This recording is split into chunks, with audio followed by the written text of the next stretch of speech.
오늘 새벽에 함께 볼 말씀은 잠언 17장 21절에서 28절까지 말씀, 우리 같이 한 목소리로 읽겠습니다.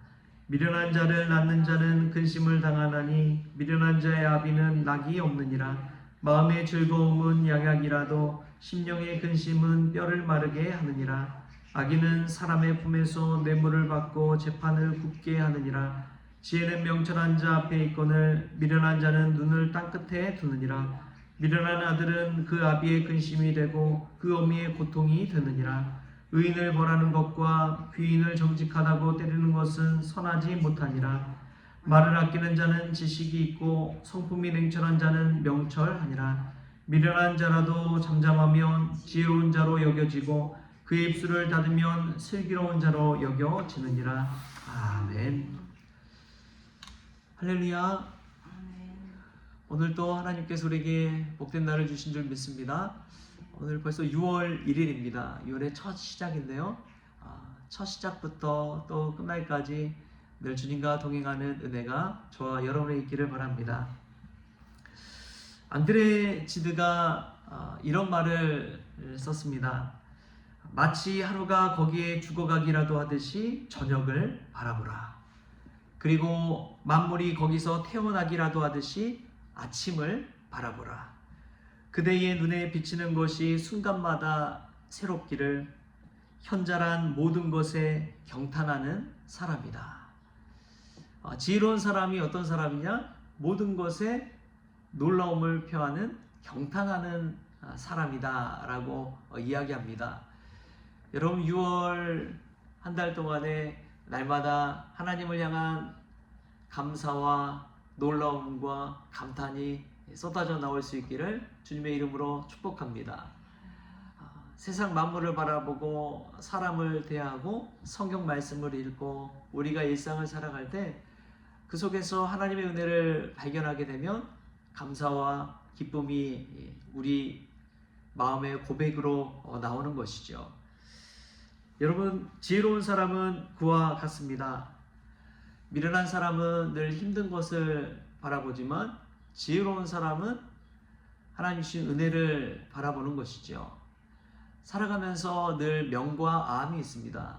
밝은 것이 있고 어두운 것이 있습니다. 장점이 있고 단점이 있습니다. 키가 큰 사람도 그렇고 키가 작은 사람도 마찬가지입니다. 나름대로의 장점과 단점이 다 있는 것이죠. 그런데 무엇을 바라보고 사느냐에 따라서 어떤 사람은 감사하고 어떤 사람은 슬퍼하고 원망합니다. 여러분, 우리가 하나님 주신 은혜와 장점과 달란트와 은사를 바라보면서 오늘 하루를 기쁨으로 열어갈 수 있기를 축복합니다. 오늘 말씀 보면은 21절 22절에 이런 말씀이 나와요. 미련한 자를 낳는 자는 근심을 당하나니 미련한 자의 아비는 낙이 없느니라. 마음의 즐거움은 양약이라도 심령의 근심은 뼈를 마르게 하느니라.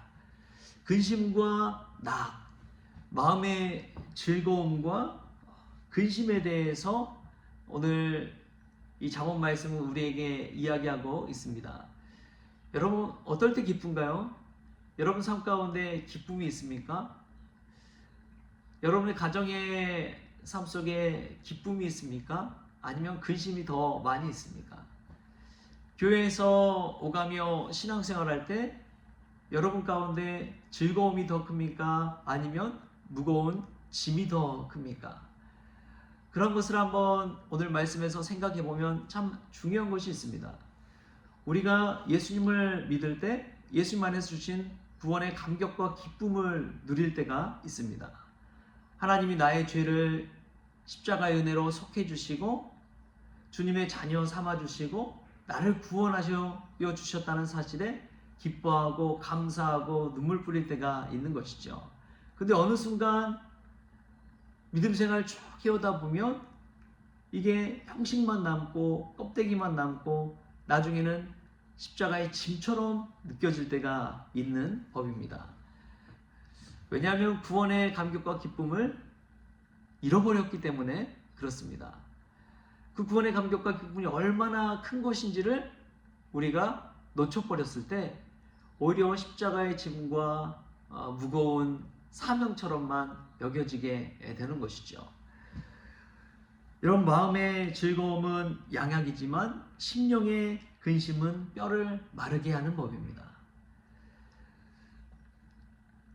우리 일상뿐만 아니라 사람도 그러한 사람이 있다는 것이죠.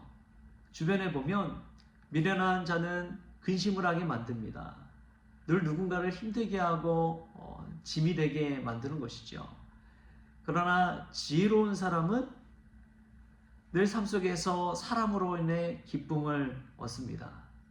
사람을 통해서 하나님의 은혜를 발견합니다. 그 사람을 통해서 하나님이 나를 사랑하심을 깨닫게 됩니다.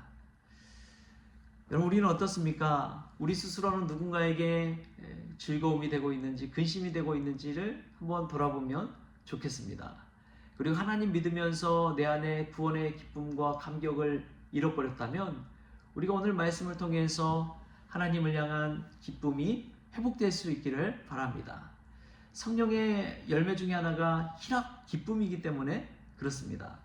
그 희락을 잃어버렸다는 것은 내가 성령님이 주신 은혜를 체험하지 못하고 오늘 세상의 가치관에 함몰되어서 세상 뜻대로, 세상 방식대로 생각하고 있다는 것을 기억하십시오.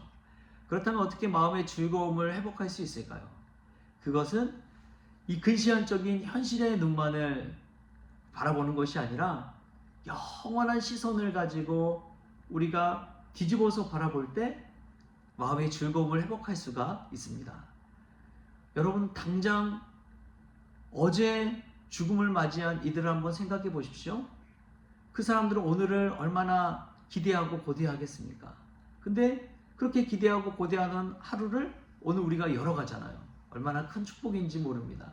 또 영혼의 시선에서 바라본다면 우리가 살아가는 인생은 너무나 짧습니다. 인간의 역사를 봐도 그렇죠. 지구의 역사에 빗대어서 인간의 역사를 돌아보면 얼마나 짧습니까? 우리 영혼의 시선으로 잠시 잠깐의 고난을 바라볼 때 너무나 가벼운 것이죠.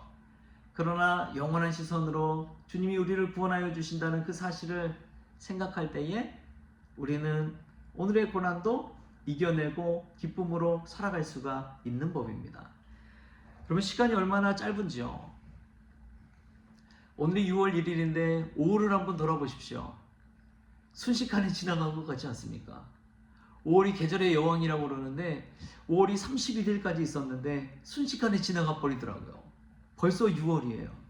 눈 깜짝할 사이에 지나갑니다. 여러분, 세월이 그렇게 쏜살같이 지나가는 법이죠. 영혼의 시선으로 오늘을 바라보면 얼마나 우리 인생이 짧은지 모릅니다. 우리 젊은 시절이었던 것 같은데 어느 순간 보면은 20대, 30대, 40대, 50대, 60대 순식간에 지나가 버렸어요. 아이들 키우고 뭐 하다 보면 시간이 금방 가버리더라고요. 돌아보면은 세월이 정말 유수와 같이 흘러갔구나라는 것을 깨닫습니다. 그런데 앞으로 살아갈 날을 한번 생각해 보십시오. 이제 노년을 준비해 가고 노후를 준비해 가고 노후 대책을 세워가잖아요. 그런데 영혼의 시선을 바라보면서 우리가 사후 대책은 잘 세워가고 있는지 우리 자신을 돌아보는 것이 참 중요한 것 같습니다. 그리고 살다 보면 이런 일 저런 일도 많이 있는 것이죠. 여러분, 너무 마음 쏟지 마십시오. 그 일에 너무 연연하지 마십시오. 그 문제에 자꾸만 우리의 시선을 두지 마십시오.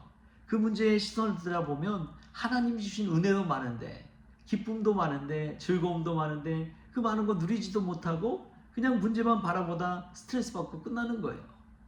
여러분의 시선을 하나님의 은혜로 두십시오. 여러분의 시선을 영원한 시선으로 두십시오. 그때의 마음의 근심이 아니라 마음의 즐거움이 우리 가운데 임할 줄 믿습니다. 그런 삶을 사는 사람이 지혜로운 사람인 것이죠. 사람과의 관계 속에서 힘들다면요, 때로는 자연으로 나가서 한번 주위를 둘러보십시오. 혼자서 산책이라도 가보십시오. 그러면 밖에 핀 장미꽃을 보더라도, 심지어 저는 우리 교회 보면 참 은혜스러운 게 교회를 돌아보다 보면 저 모퉁이 쪽에 보리수 나무가 있어요. 그래서 보리수 열매가 얼마나 빨갛게 예쁘게 익었는지요. 오고 가는 많은 이들이 올라와서 보리수를 따가더라고요. 그것을 보면서도 기쁨이 되는 거예요. 야, 자연 만물 속에서도 저렇게 은혜와 기쁨과 열매를 따서 먹는 즐거움이 있구나. 많은 이들을 유익하게 하는구나. 얼마나 신기합니까? 얼마나 놀랍습니까? 그런 곳에서 하나님의 은혜와 하나님의 손길을 발견하면서 살 때 감사가 나오는 것이죠. 거울을 보면서도 저는 때로는 그런 생각이 듭니다. 머리에 자꾸만 흰머리가 나는 것을 보면서 야, 이것도 참 신기하다. 늘 검은 머리만 있는 것이 아니라 흰머리가 나기 시작하는구나. 세월이 가는구나. 나이가 들어가는구나. 나름대로 다 멋이 있는 것이지요. 30대에 멋이 있다면 50대에 멋이 있는 법이지요. 각자의 세월마다 주시는 하나님의 은혜가 있는 법입니다. 근데 미련한 사람은 그것을 놓쳐버려요. 그 즐거움을 바라보지 못하고 과거의 아픔을 바라보면서 현재를 허비해버립니다. 그러나 지혜로운 사람은 현재를 즐거워하며 기뻐하며 감사하며 사는 사람인 줄 믿습니다. 오늘 말씀을 통해 올 6월이 우리가 살아갈 그 6월이 마음의 즐거움으로 가득 차서 그 즐거움이 양약이 되고 건강이 되고 기쁨이 되어서 하루하루 주님과 동행하는 저와 여러분이 될 수 있길 바랍니다. 시선을 멀리 두십시오. 너무 눈앞의 문제만을 바라보지 마십시오. 하나님이 주신 은혜를 발견하십시오. 내게 주신 하나님의 놀라운 그 사건들과 은혜를 바라보면서 마음의 즐거움이 회복될 수 있길 바랍니다. 저는 예수님을 바라보면서 예수님이 십자가에 달려 계셨지만 예수님은 하늘을 바라보셨구나 라는 것을 깨닫습니다. 우리는 십자가에 달린 예수님이 정말 고통스럽겠다 그것만 바라보지만 예수님은 눈을 들어 하나님 아버지를 바라보면서 기뻐할 수가 있었던 것이죠. 하나님의 뜻을 내가 온전히 이루었구나, 성취했구나, 하나님 앞에 기쁨으로 나아갈 수가 있었던 것입니다. 기독교의 첫 순교자 스데반도 마찬가지였습니다. 스데반에게 돌을 던진 사람은 스데반을 바라보고 있었지만 스데반은 하늘을 우러러보면서 하나님의 뜻을 바라보고 있었습니다. 여러분, 저와 여러분 어떻습니까? 하늘을 바라보면서 하나님의 뜻대로 살고 있는지, 그 뜻대로 사는 기쁨이 무엇인지를 누리며 살아가고 있습니까? 아니면 세상 사람들을 보는 것처럼 사람 바라보고 문제 바라보면서 살아가고 있습니까? 여러분, 어떤 상황이든지 어떤 문제 앞에서든지 하늘을 바라보는 사람은, 하나님의 뜻대로 살아가는 사람은 마음에 즐거움이 있는 줄 믿습니다. 그 즐거움 빼앗기지 마시고 오늘도 누리며 살아가는 저와 여러분 될 수 있기를 주신 예수님의 이름으로 축원합니다. 기도하시겠습니다. 하나님 감사합니다. 오늘 6월 첫날을 저희들에게 허락하여 주시니 감사합니다. 새날이 온 것처럼 새 사람으로 오늘도 살아가게 하여 주옵소서. 현재가 모든 것에 경탄하는 사람, 놀라는 사람이듯이 매일매일의 순간순간이 놀라움으로 가득한 시간 되어지게 하여 주시고 마음의 즐거움이 넘쳐서 많은 이들에게 유익이 되고 기쁨이 되는 그러한 저희들이 될 수 있도록 주님께서 축복하여 주옵소서. 오늘도 십자가 앞에 나왔습니다. 예수님이 하늘을 바라보며 사셨듯이 우리도 하늘 소망을 품고 살아가는 그러한 천국 인생 되어지게 하여 주옵소서. 오늘도 주님과 동행하는 복된 날 되기를 원하오며 거룩하신 예수님의 이름으로 기도하옵나이다. 아멘. 우리 주님이 가르쳐주신 기도로 오늘 새벽 기도를 마치겠습니다. 하늘에 계신 우리 아버지여, 이름이 거룩히 여김을 받으시오며 나라가 임하시오며 뜻이 하늘에서 이루어진 것 같이 땅에서도 이루어지이다. 오늘 우리에게 일용할 양식을 주시옵고 우리가 우리에게 죄진 자를 사하여 준 것 같이 우리 죄를 사하여 주시옵고 우리를 시험에 들게 하지 마시옵고 다만 악에서 구하시옵소서. 나라와 권세와 영광이 아버지께 영원히 있사옵나이다. 아멘.